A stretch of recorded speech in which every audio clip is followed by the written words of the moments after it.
All right, this is lesson 0.2, combine like terms and the distributive property. We have two objectives here. After this lesson, you should be able to combine like terms, whether you have integers or rational numbers. And you should be able to use the distributive property to combine like terms. All right, let's fill in these blanks together. A term, in math, the word term is very specific. It means part of an expression. Remember, we talked about expressions in our last lesson, and it's a part of an expression that can have a coefficient.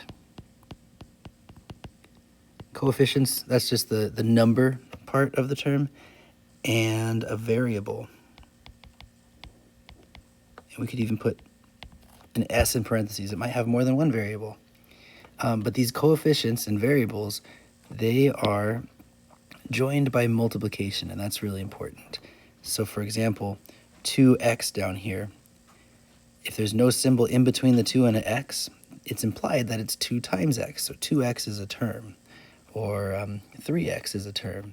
Even this positive 6 over here is a term. It doesn't have to have a variable, but it can. All right, let's fill in the rest of the blanks. The terms in an expression are separated by addition or subtraction.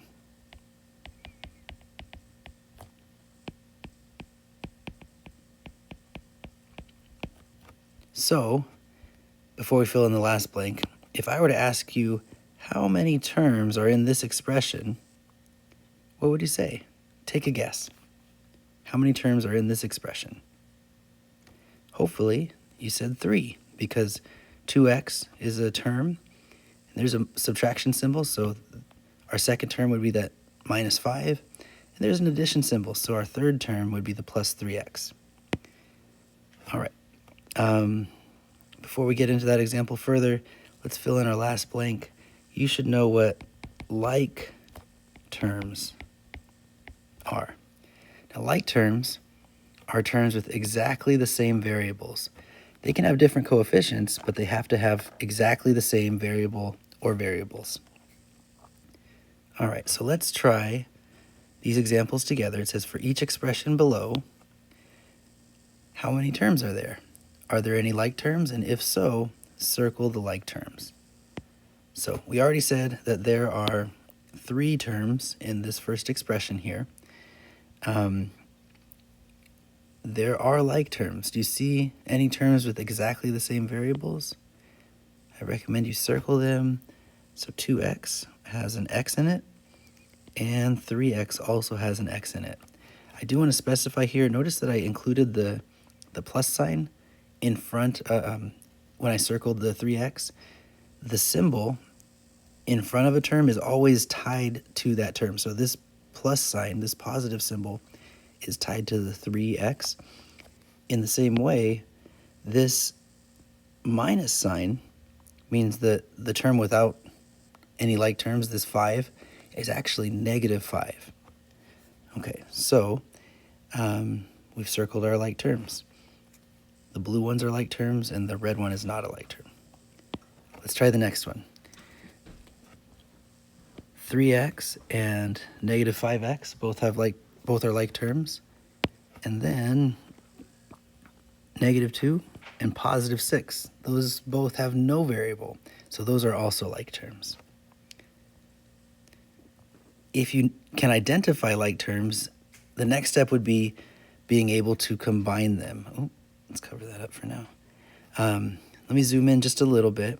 For this third example, I have already identified the like terms for you. So hopefully you can see the purple circle here and here means 5c and minus 8c are like terms. Similarly, 12f and 3f are like terms. Negative 30 and 7 are also like terms. When you combine like terms, you just add or subtract the coefficients and keep the variable the same. So for example, 5c minus 8c, 5 minus 8, is negative 3. This is why it's so important to circle your like terms, including the symbol here, because a common mistake might be to just say 5 and 8 make 13, and that's not the case. This 8 has a minus sign in front of it. Try these next two on your own. I want you to combine the blue like terms and the green like terms, and then come back and check your work. All right, 12f plus 3f is 15f, and negative 30 plus 7 is negative 23. So our final answer, if we were to combine all 6 of these terms, we would get negative 3c plus 15f minus 23, and that would be an expression with only 3 terms because we combined all our like terms. All right. Here are 4 more practice problems I would like you to try on your own. Keep in mind for this one, you will have to combine some rational numbers, some decimals. That's okay, you still add or subtract them accordingly. And then, you know what, just try these 3, and we'll go over this last one together. Pause the video, come back and check your work. Okay, for this first one here, if you combine the blue terms, you should get 17r, and if you combine the red terms, you should get negative 28.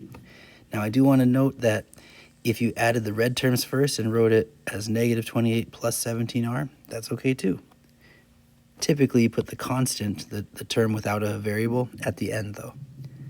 For the next one, combine your blue terms, you should get 3.2t. Combine your red terms, and you should get negative 2.4. So our answer is 3.2t minus 2.4. For the third one, we have 3 like terms. If we combine our terms that were underlined in black, you could have circled them instead like we were doing earlier. 8x plus 6x is 14x. Combine your blue ones and you should get negative 4y.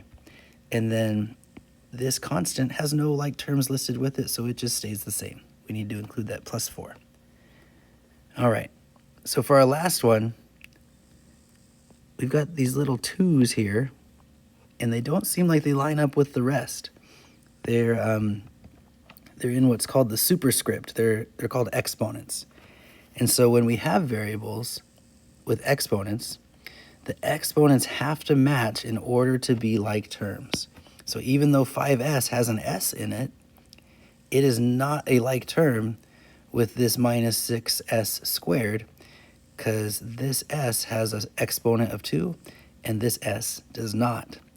So combine your s terms, you should get 6s. Combine your s squared terms, or s to the power of 2, you should get negative 9s squared. And then we've got that constant out there at the end that just needs to stay as it is.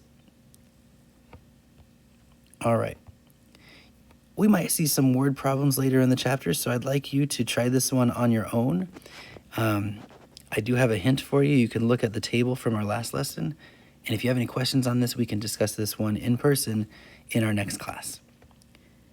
Moving on, though, I think we've thoroughly covered our first objective, combining like terms. We haven't really gone over the distributive property, though. I'm hoping you've seen the distributive property in a previous math class, but if not, here is a quick recap of what that looks like.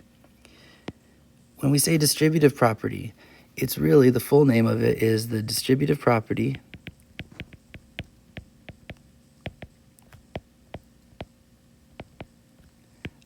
of multiplication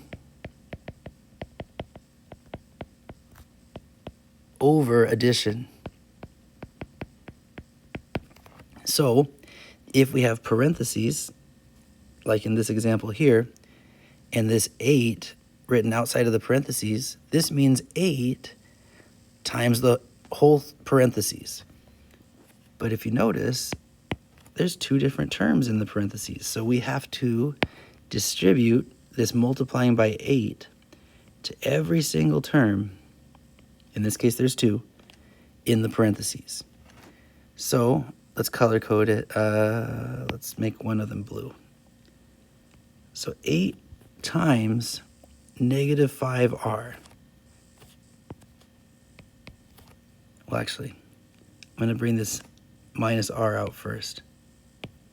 So we'll have that minus r wasn't part of the distributive property. But then 8 times negative 5r is going to be negative 40r.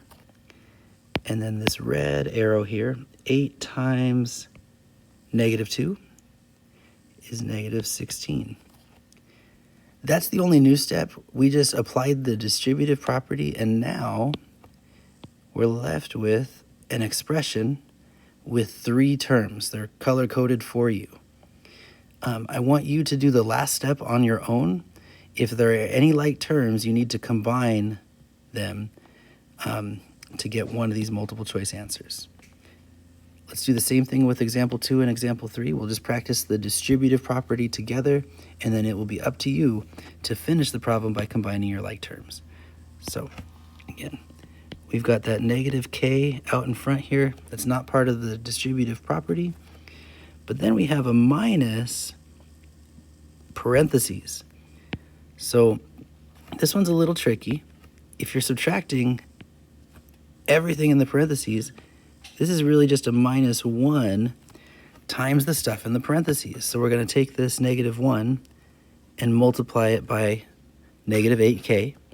And remember, a negative number times a negative number is a positive number. So that will be plus 8k.